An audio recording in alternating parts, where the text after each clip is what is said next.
Assalamualaikum warahmatullahi wabarakatuh. Waalaikumsalam warahmatullahi wabarakatuh. Oke, sugeng siang para siswa. Derengipun pelajaran dipun wiwiti, sumangga ndedonga miturut agami lan kapitanipun piyambak-piyambak. Ndedonga sumangga. Matur nuwun. Para siswa, dinten menika tasih mangsa pandemi pramila para siswa kedah njagi kasarasan. Ampun ngantos kesupen menawi medal ngagem masker. Becik nganti sabun lan ugi hand sanitizer. Ingkang mlebet menika wonten Mbak Erna, Mbak Krisna, Mbak Ernawati, Mbak Nadiati, terus Lutfi Nurhana, Rini Widyastuti, Safna, Yusifa, Indrian. Ahmad Ibnu Umar nggih. Inggih kala wingi sampun sinau sekedhik babagan tembang pangkur. Sinten ingkang sampun saged nyekar utawi tembang pangkur? Dereng, Pak. Nah, ana sing dereng. Nggih, tapi mangke dipun latih malih esuk iso ngajar malih. Nggih. Wonten ing kalih menika pada pandika badhe ngandharake babagan tembang pangkur keng Serat Widatama. Ampun to? Halo? Sampun. Sampun, Pak. Nggih, sekar macapat pangkur Serat Widatama.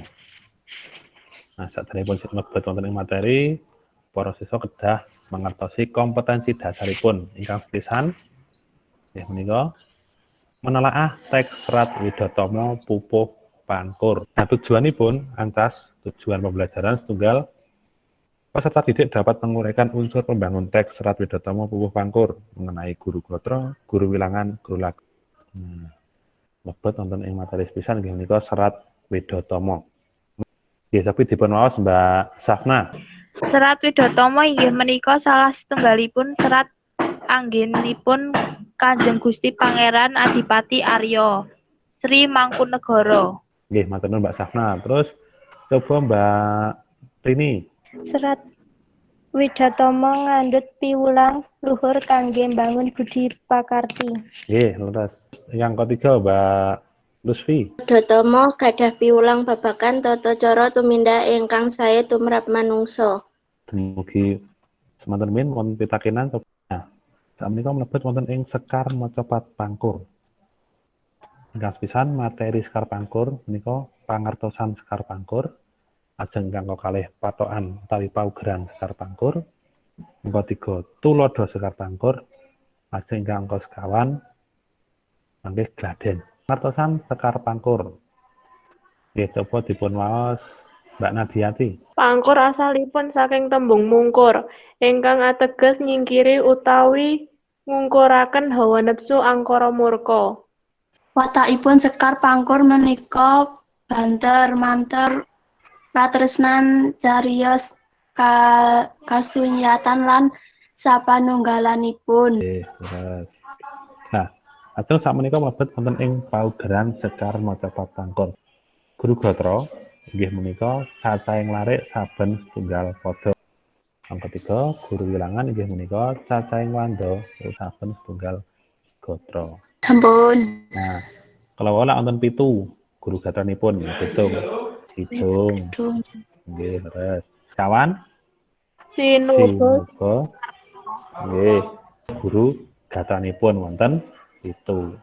Nah, pangunipun wonten pitakenan guru lagu gatra kaping kalih, tapi Mbak Safna. 11 iki, Pak. Nggih, leres. Nggih. 11 menika guru wilanganipun atas. Nggih, leres. Guru wilangan dan guru lagu 11. Lajeng tapi Mbak Ana.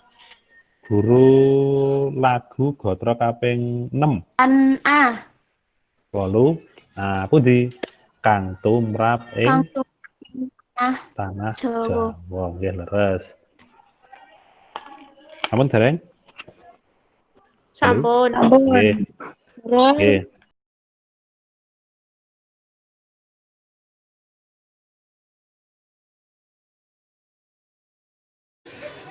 Mingkar mingkuring angkara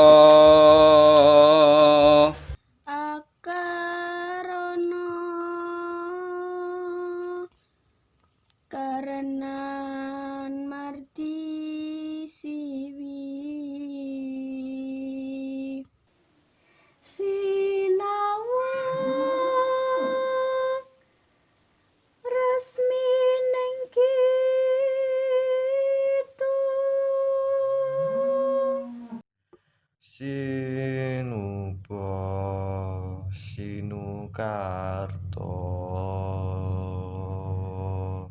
Mrekeretata perkartining ilmu luhur kang tumrap ing tanah Jawa. agama ageming aji. Nah, pitakenan ngandhapipun. Cobi andharaken paugeran tembang pangkur serat Widhatama saking kalih tembang inggil. Lah, mangke link mau dipun bikak sasampunipun webmeet menika. Lajeng dipun andharaken paugeran bat. Mangke tak setting grup WA, mudeng nggih? Nggih.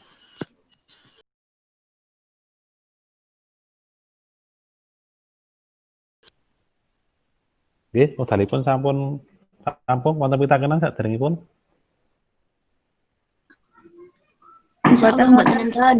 Mboten wonten, Nggih. Pak. Mboten apa? Mboten. Mboten wonten. Pelajaran kula kinten cekap rumiyin dipun lajengaken wekdal candhaipun. Menawi wonten pitakenan sumangga ndedonga miturut agama lan kapitanipun piyambak-piyambak. Donga sumangga. Matur nuwun. Sugeng siang. Assalamualaikum warahmatullahi wabarakatuh. Waalaikumsalam warahmatullahi wabarakatuh.